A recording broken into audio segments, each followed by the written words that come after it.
जय श्री कृष्ण दोस्तों। आज की कहानी में आपका स्वागत है जो काफ़ी दिलचस्प है। पुराने ज़माने की बात है। एक गांव में परिवार रहा करता था। उसमें 7 लड़के और 1 लड़की थी। माता पिता जल्दी ही गुजर गए तो बच्चों ने भी जल्दी ही व्यवहारिक काम सीख लिया। शुरू में सबको गुजारा चलाने में काफ़ी परेशानी आई, लेकिन समय के चलते सब कुछ आसान होने लगा। उस समय समाज के पुरुषों का काम जंगली जानवरों का शिकार करना और औरतों का काम सिर्फ घर के कामकाज करना और बच्चों को संभालना होता था। 7 भाई और 1 बहन बड़े प्रेम से मिलजुल कर रहते थे। दिन निकलते ही सातों शिकार के लिए निकल जाते और बहन सबके लिए खाना पकाती थी और घर के कामकाज करती थी। भाई जब जंगल से वापस आते तो साथ में बड़े बड़े जानवर, पक्षी आदि को मारकर लाते। बहन उसके मांस को बड़े चाव से पकाती और सब भोजन करके तृप्ति का अनुभव करते।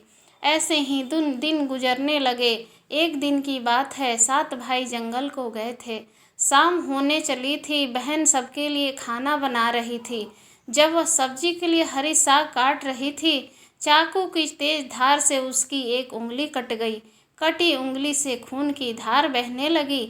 उसने सोचा, यदि भाइयों ने देखा तो वे बड़े दुखी हो जाएंगे।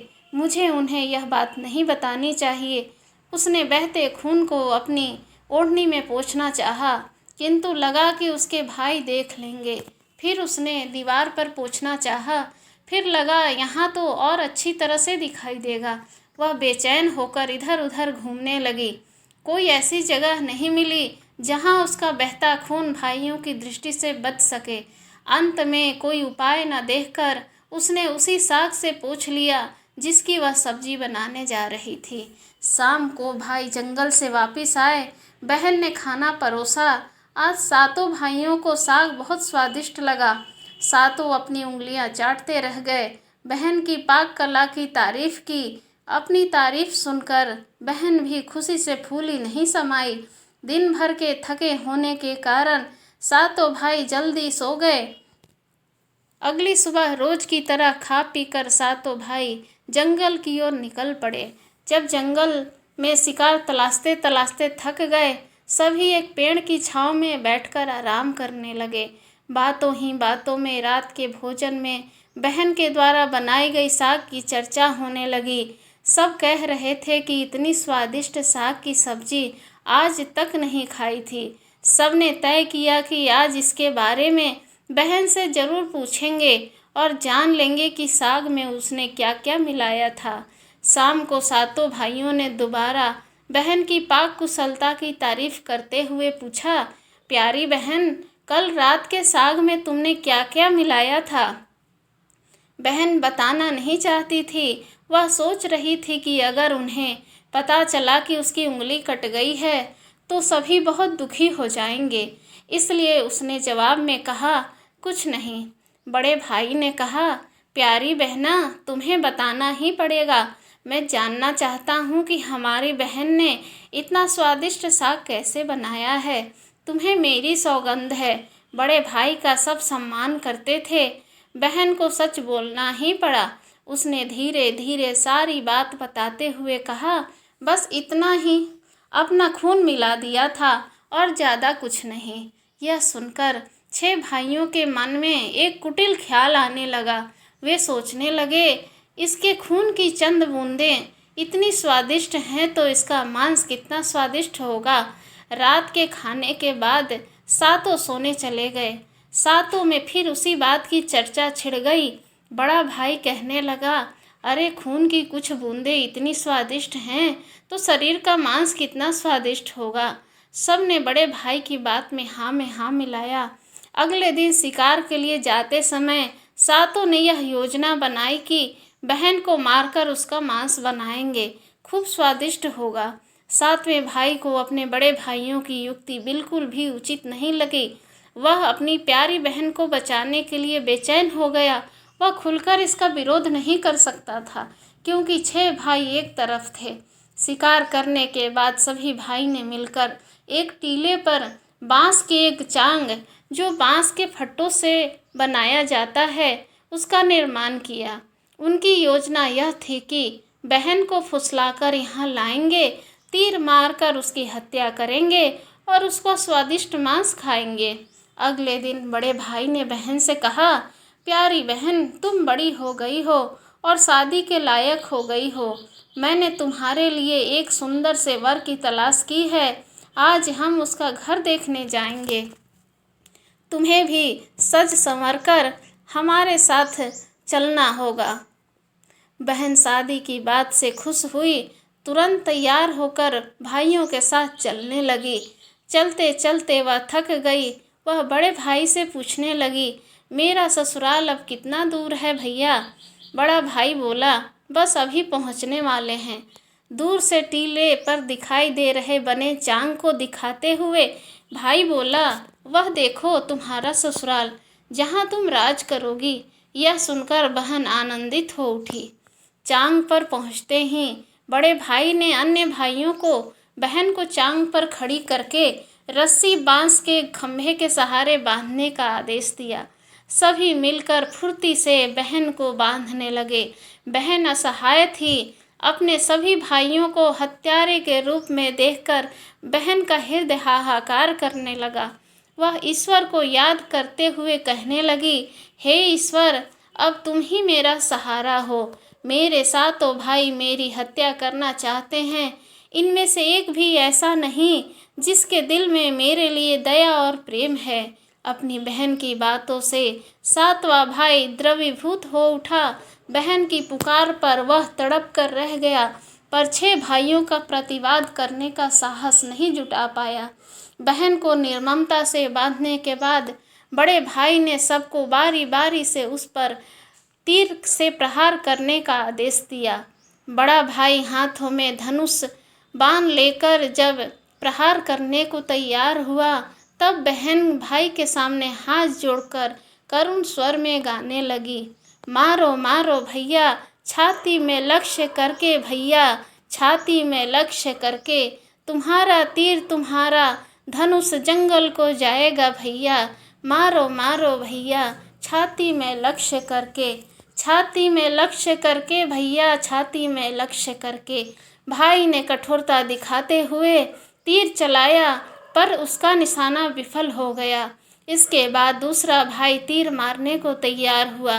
बहन ने उसके आगे भी हाथ जोड़कर वही करुण गीत दोहराया। उसका भी निशाना चूक गया। इसी तरह सभी भाइयों ने बारी बारी बहन की छाती को लक्ष्य करके तीर मारने की कोशिश की। बहन हर बार यही गीत दोहराती रही। 6 भाई लक्ष्य भेद करने में असफल रहे। अब 7वें की बारी थी। 6 भाई उससे कहने लगे, पूरी ताकत से तीर चलाना, बहन को एक ही बार में ढेर करना। यदि तुम्हारा निशाना चूक गया तो तुम जिंदा नहीं बचोगे। हम सब मिलकर तुम्हें मार देंगे। बहन ने छोटे भाई की जान खतरे में पड़ते देखा। उसने अपनी जान न्यौछावर करके उसे बचाने का निश्चय किया। वह ईश्वर से प्रार्थना करने लगी, हे ईश्वर, मेरे भाई का तीर मेरी छाती भेदने में सफल हो जाए। वह करुण गीत गाने लगी, मारो मारो भैया, छाती में लक्ष्य करके भैया, छाती में लक्ष्य करके, तेरा तीर मेरी छाती भेद जाए। मारो मारो भैया, छाती में लक्ष्य करके भैया, छाती में लक्ष्य करके। छोटे भाई ने तीर चलाया। उसका तीर बहन के मर्म पर जा लगा। वह दर्द से तड़प उठी। कुछ देर छटपटाने के बाद उसके प्राण पखेरु उड़ गए। वह निस्पंद हो गई। अपनी कुटिल योजना सफल होने पर 6 भाइयों की बाछें खिल गई। सातों ने मिलकर मृत बहन का शरीर चांग से नीचे उतारा। 6 भाइयों ने मिलकर बहन के शरीर की बोटी बोटी काट डाली। बड़े भाई ने 7वें को जंगल से लकड़ी और पानी लाने का आदेश दिया। छोटा भाई पानी और लकड़ियों के साथ साथ कुछ मछली और केकड़े ले आया। वह अंदर ही अंदर बहुत व्यथित था। उसके भाई बहन का मांस बड़े चाव से पका रहे थे। वह अपनी प्यारी बहन का मांस नहीं खा पाएगा। अगर वह नहीं खाएगा तो अन्य भाई उसे गाली देंगे। उसने मांस बनाते समय चुपके से अपने साथ लाई मछलियाँ और केकड़े को आग में दे दिया और अपने खाने का जुगाड़ किया। चावल और मांस तैयार हो गया। जमीन पर केले के पत्ते बिछाकर उसमें सबके लिए खाना परोसा गया। छोटे भाई ने पहले ही अपने बैठने के स्थान पर एक छोटा गड्ढा खोद रखा था। उसने अपनी पतल में परोसे गए नर मांस को चुपके से गड्ढे में डाल दिया और मछली भात खाने लगा। अन्य भाई बहन की हड्डियां चबाने लगे, वह केकड़ा चबाने लगा। जब सबने बहन की शरीर के स्वादिष्ट मांस से अपना पेट भर लिया तो बड़े ने सातवें भाई को जूठा साफ करने का कहा। उसने बहन की बची खुची हड्डियां और शरीर के अन्य भाग जैसे सिर, नाखून, पंजे आदि सभी को इकट्ठा करके उसी गड्ढे में डाल दिया और मिट्टी से ढक दिया। कुछ समय बाद उस स्थान पर बांस का एक पौधा उग आया। धीरे धीरे वहां बांसों का झुरमुट बन गया। एक बार कहीं से एक संत आए और उसी बांस के झुरमुट तले छुपकर मल त्याग करने लगे। उसी समय आकाशवाणी हुई, संत दुर्गंध आ रही है, संत दुर्गंध आ रही है। बार बार यह आकाशवाणी सुनाई देने लगी तो संत ने झटपट उस स्थान को साफ किया। उन्होंने झुरमुट में से एक बांस काटा और अपने साथ ले गए। उस बांस से उन्होंने एक केंद्रा, जो एक तरह का पुराना वाद्य यंत्र होता है, उसको बनाया। वे उसे बजा बजा कर दिन भर लोगों के घर जाकर भिक्षा मांगते थे और बदले में खूब सारा उपदेश देते थे। एक दिन संत भिक्षा के लिए बड़े भाई के द्वार पर गए। तब तक 6 भाइयों का विवाह हो चुका था, केवल 7वां कुंवारा था।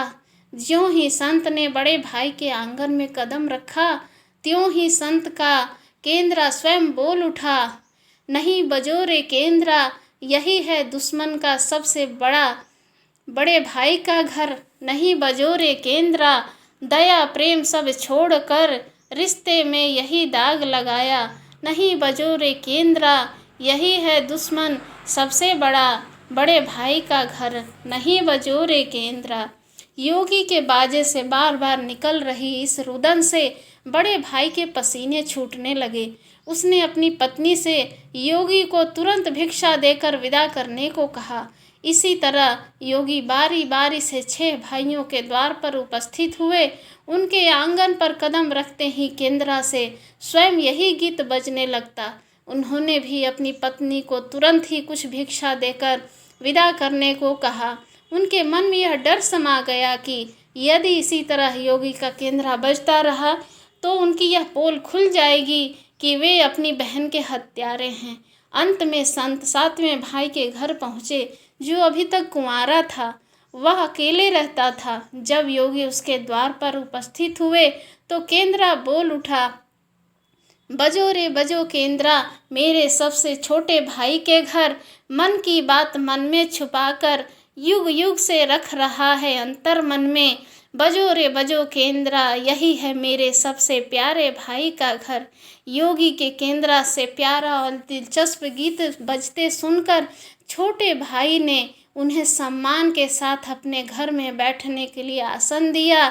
ताम्र मूल फल पान जलपान से उनका सत्कार किया।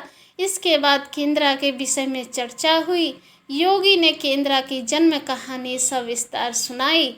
छोटे भाई ने उस केंद्रा को उसे देने की प्रार्थना की तो योगी ने उसे छोटे भाई को सौंप दिया।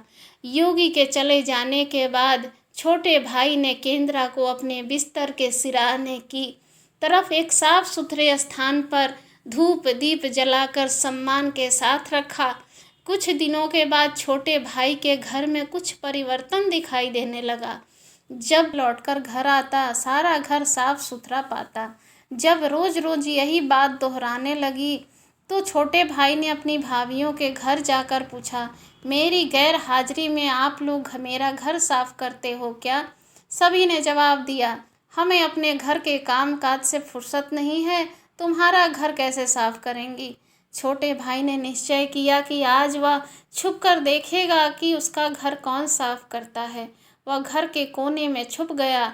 घर सुनसान होते ही स्थापित केंद्रा से उसकी बहन की शकल की एक लड़की निकली। घर का सारा काम किया और फिर उस केंद्रा में समा गई। छोटे भाई ने यह बात अपनी बड़ी भाभी को बताई। बड़ी भाभी ने उसे समझाया, ज्यों ही लड़की केंद्रा से बाहर निकलेगी तुम केंद्रा को आग के हवाले कर देना, फिर उस पर तुलसी जल छिड़क देना, फिर देखना क्या होता है। छोटे भाई ने बड़ी भाभी के कहे मुताबिक काम किया। उसने लड़की के निकलते ही केंद्रा को आग में डाल दिया और लड़की पर पवित्र तुलसी जल का छिड़काव किया। तुलसी जल के स्पर्श से वह मानव रूप में आई। भाई ने देखा यह तो उसकी प्यारी बहन है। उसने अपनी बहन को गले से लगा लिया। उसके बाद दोनों भाई बहन बड़े प्रेम से जीवन बिताने लगे। दोस्तों, निस्वार्थ प्रेम ही रिश्तों को बनाए रखता है। रिश्तों को कलंकित करने वाले कभी छुप नहीं सकते।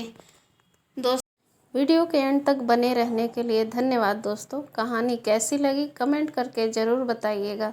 कहानी पसंद आई हो तो प्लीज़ लाइक और सब्सक्राइब कीजिएगा। धन्यवाद। आपका दिन शुभ हो।